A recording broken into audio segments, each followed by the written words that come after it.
জামায়াতে ইসলামীর আমির ড শফিকুর রহমানের ভেরিফাইড এক্স অ্যাকাউন্ট থেকে কর্মজীবী নারীদের নিয়ে করা একটি বিতর্কিত পোস্টকে ঘিরে দেশজুড়ে ব্যাপক আলোচনা ও সমালোচনা তৈরি হয়েছে। পোস্টটিতে নারীদের নেতৃত্ব ও ঘরের বাইরে কাজ করা নিয়ে অবমাননাকর মন্তব্য ছিল বলে অভিযোগ ওঠে। পোস্টটি প্রকাশের পরপরই সামাজিক মাধ্যমে দ্রুত ছড়িয়ে পড়ে এবং তীব্র প্রতিক্রিয়া শুরু হয়। এই ঘটনার কয়েক ঘণ্টা পর জামায়াতে ইসলামী দাবি করে ড শফিকুর রহমানের এক্স অ্যাকাউন্টটি হ্যাক করা হয়েছিল। দলটির ভাষ্য অনুযায়ী শনিবার বিকেলে কিছুক্ষণের জন্য হ্যাকাররা অ্যাকাউন্টটির নিয়ন্ত্রণ নেয়। সেই সময়ের মধ্যেই বিতর্কিত পোস্টটি করা হয় বলে তারা দাবি করে। জামায়াত জানায় প্রায় ৪৫ মিনিটের মধ্যেই তাদের সাইবার টিম অ্যাকাউন্টটির নিয়ন্ত্রণ পুনরুদ্ধার করতে সক্ষম হয়। শনিবার রাত ১২:৪০ জামায়াতে ইসলামীর ভেরিফাইড ফেসবুক পেজ থেকে একটি সংবাদ বিজ্ঞপ্তি প্রকাশ করা হয়। বিজ্ঞপ্তিতে বলা হয় পোস্টটি আমিরের বক্তব্য নয় এবং তার অবস্থানকে প্রতিফলিত করে না। এটিকে সম্পূর্ণ মিথ্যা ও বিভ্রান্তিকর দাবি করে জামায়াত। সহকারী সেক্রেটারি জেনারেল এহসানুল মাহবুব জুবায়ের স্বাক্ষরিত ওই বিজ্ঞপ্তিতে আরও বলা হয় সাম্প্রতিক সময়ে দলের কয়েকজন শীর্ষ নেতার সামাজিক যোগাযোগ মাধ্যম অ্যাকাউন্টেও সাইবার হামলার ঘটনা ঘটেছে। রোববার দুপুরে ঢাকায় এক সংবাদ সম্মেলনে এ বিষয়ে বিস্তারিত বক্তব্য দেয় জামায়াতে ইসলামী। সংবাদ সম্মেলনে এহসানুল মাহবুব জুবায়ের অভিযোগ করেন একটি বিশেষ দল ও তাদের সাইবার টিম পরিকল্পিতভাবে এই হামলা চালিয়েছে। তিনি বলেন এর উদ্দেশ্য হল ড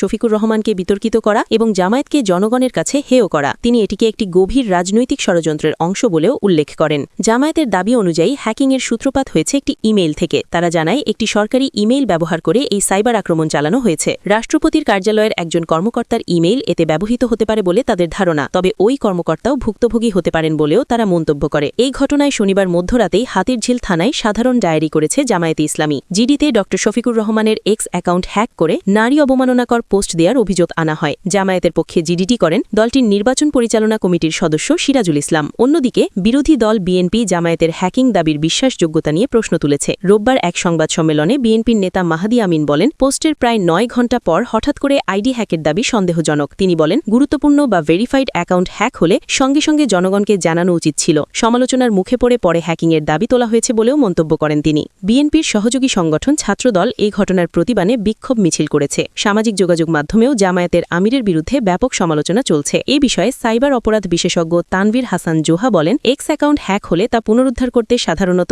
একাধিক ধাপে সময় লাগে। তিনি জানান প্রতিটি ধাপে আলাদা সময় প্রয়োজন হয়, তাই দ্রুত নিয়ন্ত্রণ ফিরে পাওয়ার দাবিও প্রশ্নের জন্ম দেয়। সব মিলিয়ে বিতর্কিত পোস্টটি সত্যি হ্যাকিংয়ের মাধ্যমে করা হয়েছিল নাকি এটি রাজনৈতিক অবস্থানেরই বহিঃপ্রকাশ সে বিষয়ে এখনও জনমনে নানা প্রশ্ন ও বিতর্ক রয়ে গেছে।